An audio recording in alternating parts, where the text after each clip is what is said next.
हर भूतिया कहानी डरावनी नहीं होती और हर भूत बुरा नहीं होता। एक ऐसी ही कहानी है एक ऐसे शख्स की जिससे काफी सारे लोग आज तक अनजान हैं। रमेश कुमार नाम का एक लड़का जिसने इंडियन आर्मी नई नई ज्वाइन करी, अपनी सिक्किम पोस्टिंग के लिए ट्रेन से गैंगटॉक जा रहा था। उसने देखा कि ट्रेन की सीट के पास आकर बहुत सारे जवान उस सीट पर हाथ पैर जोड़कर जा रहे थे। वो सीट एकदम खाली थी और सीट के नीचे दो बड़े बड़े बक्से पड़े हुए। रमेश को कुछ समझ नहीं आया तो वो अपनी आंखें बंद करके सो गया। देर रात में उसकी आंख खुली तो अंधेरे में उसे आर्मी की यूनिफॉर्म पहने बैठा एक लड़का दिखा जो उसी खाली सीट पर बैठा था और रमेश को एक मुस्कान के साथ देख रहा था। उसे देखते ही रमेश थोड़ा घबरा गया और उठ के बैठ गया। रमेश ने जब उस लड़के से पूछा कि क्या वो सीट उसकी है, तो उस लड़के ने आंखों के इशारे से हाँ कहा। तब रमेश ने पूछा कि वो लड़का कौन है और लोग उसकी सीट पर आकर हाथ क्यों जोड़ रहे थे। इस बात पर उस लड़के ने कोई जवाब नहीं लिया। रमेश ने फिर पूछा, पर फिर वो लड़का एक मुस्कान लिए उसे देखता रहा। रमेश उस लड़के को पागल बोलकर लेट गया, पर जब उसने वापस उस सीट पर नजर घुमाई तो वहां कोई नहीं था। रमेश को यह सब बहुत अजीब लग रहा था। सारी रात वो उस लड़के के बारे में सोच सोच कर सो नहीं पाया और उसकी खाली सीट को घूरता रहा। सुबह हुई और जब स्टेशन आया तो कुछ आर्मी ऑफिशियल्स उस लड़के की सीट के नीचे रखे दो बक्से लेने आए। रमेश से रहा नहीं गया और जब उसने बाकी ऑफिसर्स से उस लड़के के बारे में पूछा तो उसके होश उड़ गए। उन ऑफिशियल्स ने बताया कि वो सीट बाबा हरभजन सिंह की है, जिनकी 1968 में मौत हो चुकी थी। हरभजन सिंह ने 1966 में आर्मी ज्वाइन करी थी और 2 साल बाद ही उनकी पानी में डूबकर मौत हो गई थी। 3 दिन तक जब उनकी लाश नहीं मिली तब बाकी फौज वालों ने उन्हें भगोड़ा घोषित कर दिया। पर एक रात वो अपने दोस्त के एक सपने में आए और उनका शव कहां मिलेगा वो बताया। जब आर्मी ने सर्च किया तो उनका शव उसी एग्जैक्ट जगह से मिला। तब से लेकर आज तक हरभजन सिंह फौजियों के सपनों में आकर उन्हें दुश्मन के प्लान्स के बारे में पहले से ही बता देते हैं। इस तरह वो इंडो चाइना बॉर्डर पर 40 साल से इंडिया की रक्षा करते आए। कहते हैं रात में पहरा कर रहे फौजियों की अगर आंख लग जाती है तो वो उनको चाटा मारकर सतर्क भी करते हैं। इतना ही नहीं, इंडियन आर्मी भी इस बात को मानती है कि उनकी आत्मा अभी भी बॉर्डर पर ड्यूटी कर रही है और उनको कैप्टन का दर्जा और बाबा की उपाधि भी दी गई है। उनके नाम का एक मंदिर भी बनाया गया है जहां उनका एक कमरा है। हर रोज उनका बिस्तर बिछता है और उनकी यूनिफॉर्म और जूते वहां रखे जाते हैं। हर बार जब उनके कमरे की सफाई होती है तब बिस्तर पर सिलवटें और उनके जूतों में कीचड़ पाई जाती है। और तो और उन्हें हर साल घर जाने के लिए 2 महीने की छुट्टी भी दी जाती है और उनका सारा सामान उनके गांव भेजा जाता है। और उस समय सिक्किम के जवान हाई अलर्ट पर होते हैं। ये सब कुछ सुनकर रमेश दंग रह गया और अपने बंकर पहुंचते ही वो सबसे पहले बाबा हरभजन सिंह के मंदिर गया, जहां वो ट्रेन में हरभजन के साथ हुई उस मुलाकात के बारे में सोचने लगा। सोचते सोचते एक बार फिर हरभजन सिंह की छवि उसके सामने आई। रमेश को एक मुस्कान देकर उसके सामने से गायब हो गया। 2023 में रिपब्लिक डे परेड में एक बहुत बड़ा अटैक होने वाला था, लेकिन दिल्ली पुलिस के स्पेशल सेल ने उसे रोक लिया। लेकिन क्या जिन्होंने अटैक प्लान किया था वो क्रिमिनल्स पकड़े गए? रिपब्लिक डे अटैक की इस कहानी को देखने के लिए देखो हमारे नए crime channel the crime show by खूनी मंडे की latest story Republic Day attack. Link pin comment में। ये बात 26 जनवरी 2014 की है। हर साल की तरह इस साल भी रिपब्लिक डे परेड की खूब सारी तैयारियां चल रही थीं और उन्हीं पर चेक रखने के लिए वहां ढेर सारे पुलिस ऑफिसर्स की ड्यूटी लगी हुई थी। उन्हीं में से एक था रवि, जो कि अपनी ड्यूटी पर पहुंचने के लिए सुबह 4 बजे घर से निकल गया था। वो अपनी बाइक पर जा रहा था और जल्दी पहुंचने के लिए उसने एक अलग वीरान सा रूट चूज किया। वो कुछ ही दूर पहुंचा था कि उसने देखा कि रोड के बीचों बीच एक छोटी बच्ची बैठी थी और सड़क पर पेंसिल घिस रही थी। रवि को यह देखकर बहुत अजीब लगा, पर फिर भी उसने अपनी बाइक रोकी और बच्ची से पूछने लगा कि उसके पेरेंट्स कहां हैं। वो बच्ची रवि की बातें अनसुनी करके बहुत अजीब तरीके से पेंसिल घिसे ही जा रही थी। रवि ने अपनी घड़ी में टाइम देखा और रियलाइज किया कि वो लेट हो रहा है, तो वो वापस बाइक पर जाकर बैठ गया। पर जैसे ही वो मुड़ा, उसके होश उड़ गए। वो बच्ची अब वहां नहीं थी। रवि ने आसपास नजर भी घुमाई, पर वो उसे दूर दूर तक कहीं नहीं दिखी। उसे कुछ समझ नहीं आ रहा था, फिर भी वो सब भूलकर अपनी ड्यूटी के लिए निकल गया। थोड़ी दूर पहुंचते ही रवि को ऐसा लगा कि जैसे कोई फोर्स उसकी बाइक कंट्रोल कर रही है।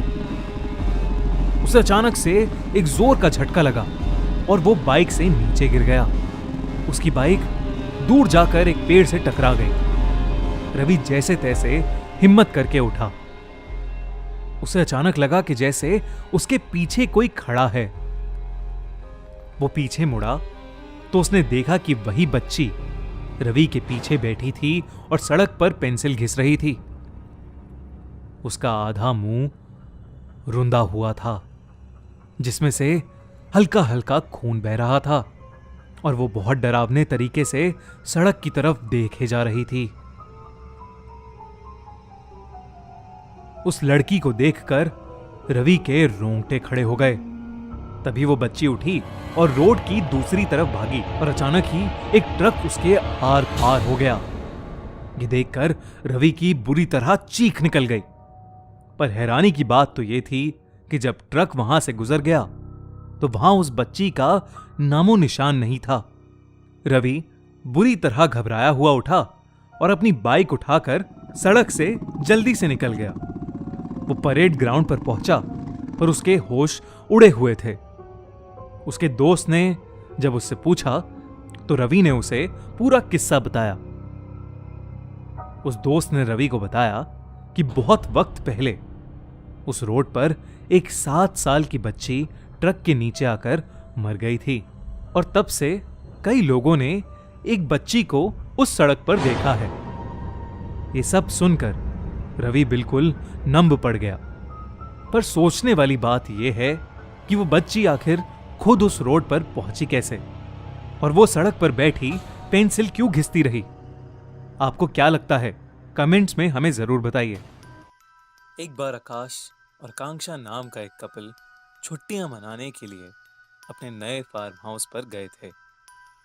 उन्होंने वो फार्म हाउस 2 महीने पहले ही धीरज नाम के एक आदमी से खरीदा था। 26 जनवरी की छुट्टियों में उन्होंने अपने फार्म हाउस जाकर टाइम स्पेंड करने का प्लान बनाया। वहां का माहौल बहुत खूबसूरत था। एक गार्डन था और एक बड़ा सा घर था।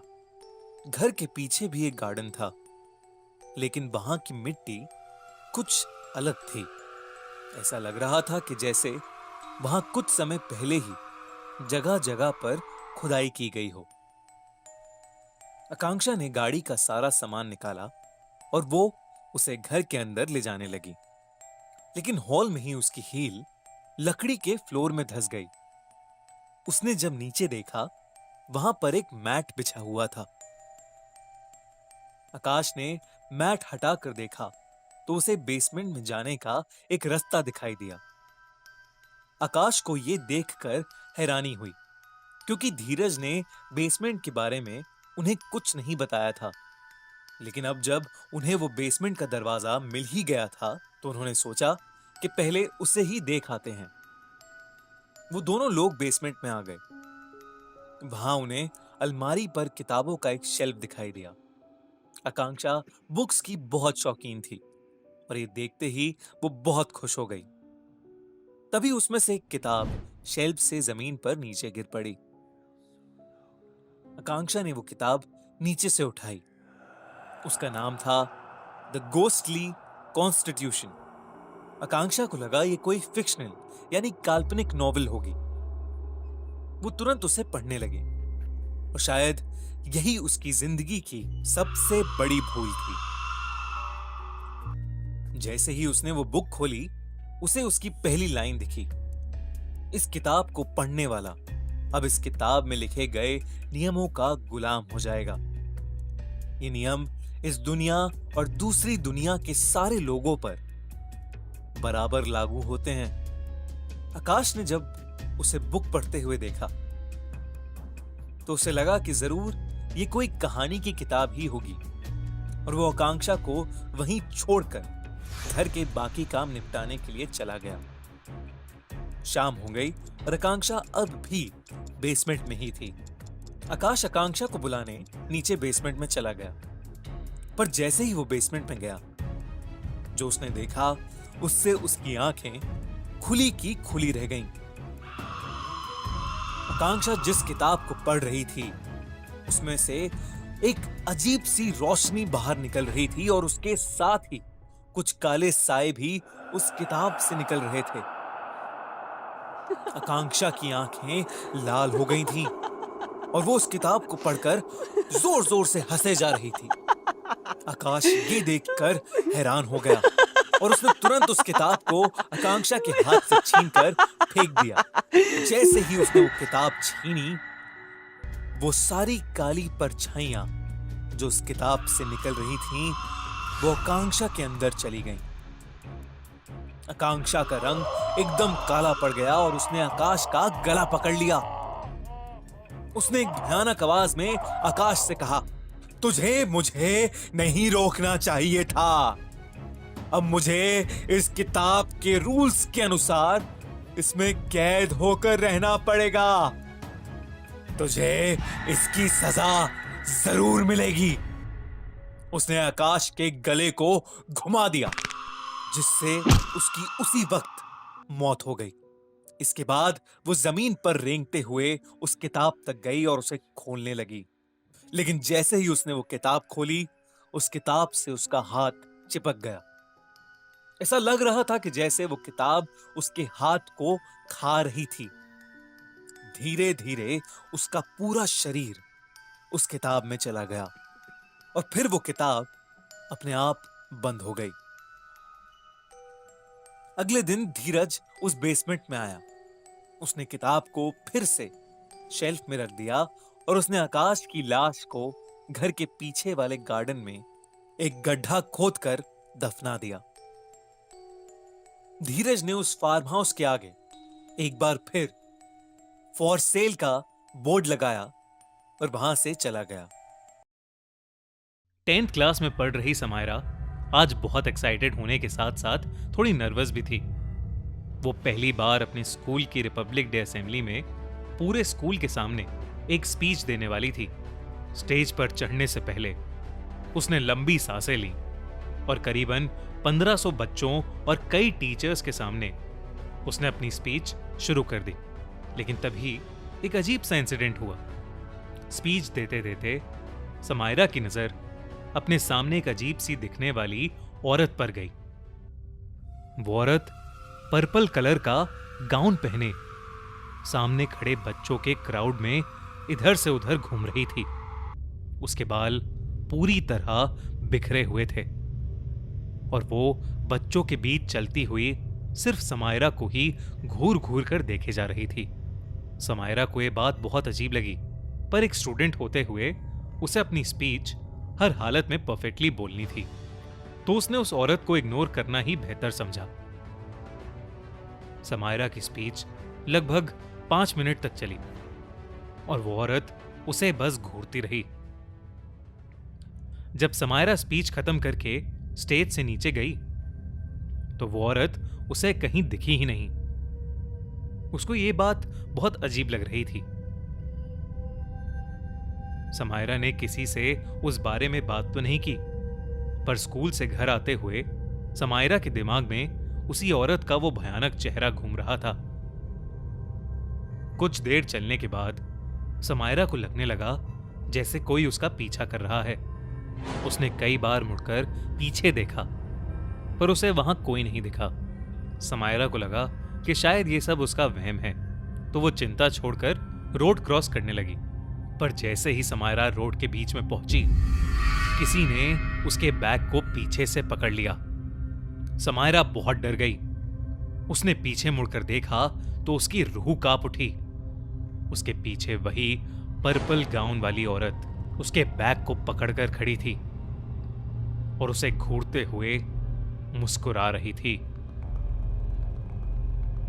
समायरा मदद के लिए जोर जोर से चीखने लगी, पर आसपास कोई भी नहीं था। इतने में रोड पर तेजी से एक ट्रक समायरा की तरफ आने लगा। समायरा उस ट्रक को देखकर और जोर से चिल्लाने लगी। वो उस औरत से अपनी जान की भीख मांगने लगी। वो ट्रक समायरा से टकराने ही वाला था कि तभी उस औरत ने समायरा का बैग छोड़ दिया और समायरा रोड के दूसरे कोने पर जा गिरी। समायरा की आंखों के सामने वो ट्रक उस औरत के शरीर से आर पार हो गया था। लेकिन होश उड़ा देने वाली बात तो ये थी कि वो औरत अचानक से गायब हो गई थी। समायरा बहुत घबराते हुए अपने घर पहुंची। रोड पर गिरने की वजह से उसकी स्कूल ड्रेस गंदी हो चुकी थी। उसने अपनी मम्मी को सब कुछ बताया, पर उसकी मम्मी ने उसकी बात पर विश्वास ही नहीं किया। उन्हें लगा कि समायरा किसी से लड़कर आई है, जिसकी वजह से उसके कपड़े गंदे हैं और वो ऐसे ही झूठ मूठ की कहानी बना रही है। समायरा पूरे दिन काफी परेशान थी और उस रात वो बिना खाना खाए ही सो गई थी। अगले दिन 26 जनवरी थी। समायरा अब बेहतर महसूस कर रही थी और साथ ही हर साल की तरह टीवी पर परेड देखने के लिए वो बहुत एक्साइटेड थी। अपने पापा के साथ 26 जनवरी की पूरी परेड देखने के बाद समायरा अपने पापा को लेकर अपने घर की छत पर चली गई। वो दोनों रिपब्लिक डे पर उड़ने वाले जेट्स देखने लगे। काफी देर तक उन जेट्स को एंजॉय करने के बाद समायरा की नजर अपने सामने वाले घर की छत पर पड़ी और उस छत पर उसे वही पर्पल गाउन वाली औरत खड़ी हुई दिखाई दी। इस बार उसे देखते ही समायरा को दौरे पड़ने लगे और वो छत पर ही गिर गई। उसके पापा ये देखकर थोड़ा घबरा गए और समायरा को सीधा हॉस्पिटल ले गए। कुछ घंटों की ट्रीटमेंट के बाद समायरा नॉर्मल हुई और उसने अपनी फैमिली को फिर से उस पर्पल गाउन वाली औरत के बारे में बताया। उस औरत के बारे में दोबारा सुनकर अब समायरा की मॉम को समायरा की बात पर विश्वास होने लगा था और उन्हें लगने लगा था कि वो पर्पल गाउन वाली औरत शायद कोई बुरी आत्मा है जो समायरा के पीछे पड़ गई है। समायरा उसी दिन घर वापस आ गई थी। उस रात वो अपनी मम्मी के साथ ही सोई। अगले दिन की सुबह समायरा को स्कूल के लिए तैयार करते हुए समायरा की मॉम की नजर समायरा के पैर में बंधे एक पायल पर गई। उस पायल पर एक छोटा सा पर्पल रंग का ताबीज भी लगा हुआ था। समायरा से पूछने पर उसने बताया कि 4 दिन पहले स्कूल से घर आते हुए उसे स्कूल की एक पुरानी आया ने एक पायल गिफ्ट किया था। क्योंकि वो पायल समायरा को बहुत सुंदर लगा था, इसलिए उसने खुशी खुशी उसे पहन लिया था। समायरा की मम्मी को अब सब समझ आ गया था। उन्होंने तुरंत ही उस पायल को समायरा के पैर से उतारने की कोशिश की, लेकिन उसे हाथ लगाते ही उन्हें अपने बाईं ओर वही पर्पल गाउन वाली औरत दिखी और इस बार वो औरत समायरा की मां को बेहद गुस्से से देख रही थी। उसकी भयानक शक्ल देखकर समायरा की मॉम ने जल्दी से उस पायल को उतारा और अपने घर की बालकनी से नीचे फेंक दिया। नीचे गिरकर उस पायल पर लगा वो ताबीज भी टूट गया और वो औरत उनके सामने ही जलने लगी। ये देखकर समायरा और समायरा की मां के होश उड़ गए थे। इसके बाद समायरा की मां उसे लेकर स्कूल चली गई ताकि वो स्कूल की उस आया से मिल सके जिसने समायरा को वो पायल दी थी। जब वो स्कूल पहुंचे तो पता चला कि उस आया को मरे हुए 30 साल से ऊपर हो चुके हैं। स्कूल की पुरानी फोटोज मिली तो उसमें से एक फोटो में उस आया ने वही पर्पल कलर का गाउन पहना हुआ था। खैर, उस दिन के बाद से समायरा को वो पर्पल गाउन वाली औरत दोबारा कभी नहीं दिखाई दी। हर साल 26 जनवरी को पूरे भारत में गणतंत्र दिवस यानी रिपब्लिक डे मनाया जाता है। इस नेशनल हॉलिडे के दिन सुबह राजघाट पर एक बहुत बड़ी परेड होती है और कई स्कूल्स कॉलेजेस में सेलिब्रेशन भी की जाती है। लेकिन एक रिपब्लिक डे एक छोटे से शहर में एक लड़के के साथ कुछ ऐसा हुआ जिससे उसकी जिंदगी बदल गई। ये कहानी 1990 की है और ये एक सच्ची घटना पर आधारित है। अखिल 10 साल का था और सर्दी का महीना चल रहा था और अखिल अपने दादा दादी के पास रहने आया हुआ था। उसके दादा दादी जयपुर से कुछ 150 किलोमीटर दूर देओली में रहते थे। जयपुर में रहने वाले अखिल को देओली इतना पसंद नहीं था क्योंकि वो बहुत छोटा सा था और वहां ज्यादा कुछ करने के लिए नहीं था। पर अपने दादा दादी का लाड प्यार अखिल को हर सर्दियों की छुट्टियों में उनके घर खींच लाता था। दादा दादी के साथ उसके चाचा चाची भी रहते थे और चाची स्कूल में एक टीचर थी। अगले दिन रिपब्लिक डे था और अखिल की चाची जिस स्कूल में पढ़ाती थी उसमें रिपब्लिक डे सेलिब्रेशंस हो रहे थे। अखिल को रिपब्लिक डे की सेलिब्रेशंस या फिर उसकी इंपॉर्टेंस में कोई भी इंटरेस्ट नहीं था, पर वो रिपब्लिक डे के दिन अपने दादा दादी के साथ स्कूल में आ गया था। वैसे पुरानी सी गवर्नमेंट बिल्डिंग में बना वो स्कूल उस दिन एक दुल्हन की तरह सजा हुआ था। उस स्कूल के एंट्री गेट पर ही सभी लोगों को इंडिया का एक फ्लैग दिया जा रहा था। अखिल ने भी वो झंडा ले लिया और आगे बढ़ने लगा। अपने दादाजी के साथ अखिल स्टेज के सामने लगी सीट्स पर जाकर बैठ गया। प्रोग्राम शुरू हो गया था और उस स्कूल के बच्चे अलग अलग डांस और सिंगिंग परफॉर्मेंस देकर लोगों का मनोरंजन कर रहे थे। लेकिन अखिल की नजर एक बूढ़े आदमी पर पड़ी जो कोने में अजीब सी उदासी में बैठा था।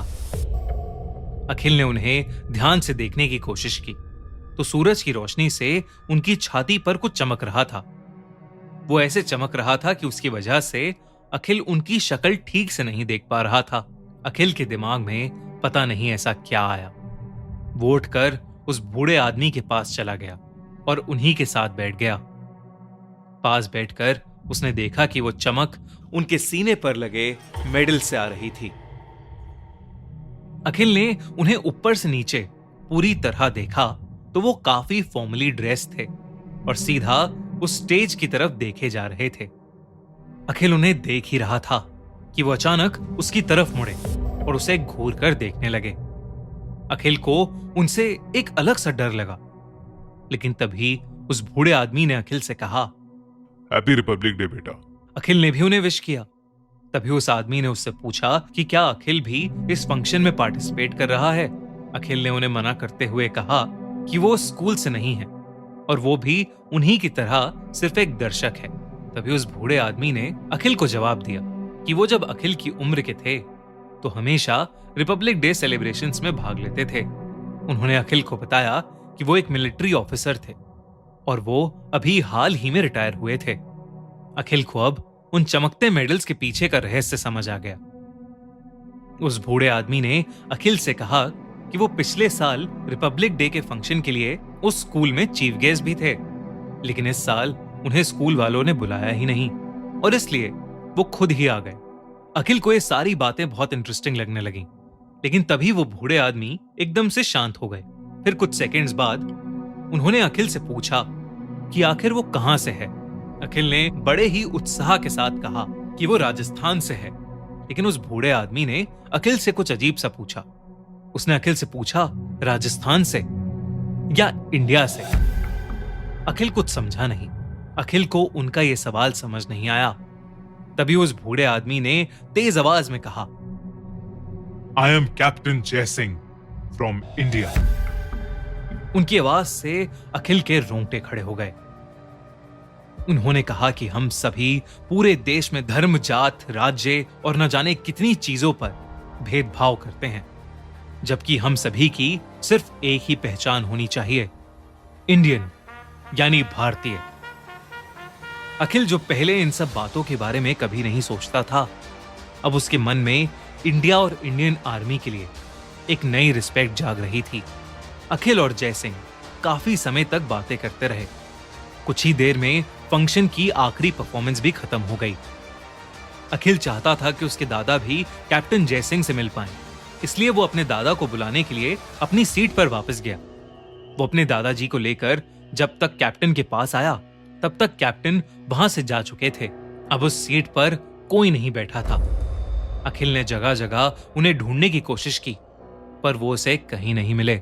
अखिल के दादा पहले ही उससे थोड़ा गुस्से में थे, क्योंकि वो पूरे फंक्शन में गायब था, इसलिए उन्हें अखिल की बात झूठी लग रही थी। पर जैसे ही अखिल ने बताया कि जिनसे वो मिला उनका नाम कैप्टन जय सिंह है, तो अखिल के दादा एकदम से शांत हो गए। अखिल को अपने दादा को देखकर ऐसा लग रहा था कि जैसे उस कैप्टन का नाम सुनकर उसके दादाजी के होश ही उड़ गए हों। लेकिन उसके दादा ने बिना कुछ बोले अखिल का हाथ पकड़ा और उसे स्टेज के पास ले गए। वहां अखिल ने देखा कि एक बूढ़े आदमी की फोटो पर हार चढ़ा हुआ था। वो बूढ़ा आदमी और कोई नहीं बल्कि कैप्टन जय सिंह था, और उस फोटो के नीचे लिखा था, in the loving memory of captain जय सिंह। अखिल के दादा ने उसे बताया कि कैप्टन जय सिंह 6 महीने पहले ही गुजर गए थे और हमेशा के लिए अमर हो गए थे। अखिल को न अपनी आंखों पर विश्वास हो रहा था और ना ही अपने दादाजी की बातों पर। उस दिन मानो अखिल की जिंदगी ही पलट चुकी थी। वो शायद उस दिन को कभी नहीं भूल पाएगा। आखिर कैप्टन जय सिंह ने उसकी आंखें जो खोल दी थी। उस दिन अखिल ने डिसाइड किया था कि वो बड़ा होकर कैप्टन जय सिंह की तरह एक आर्मी ऑफिसर बनेगा, और अखिल वाकई बड़ा होकर इंडियन आर्मी में एक मेजर बना।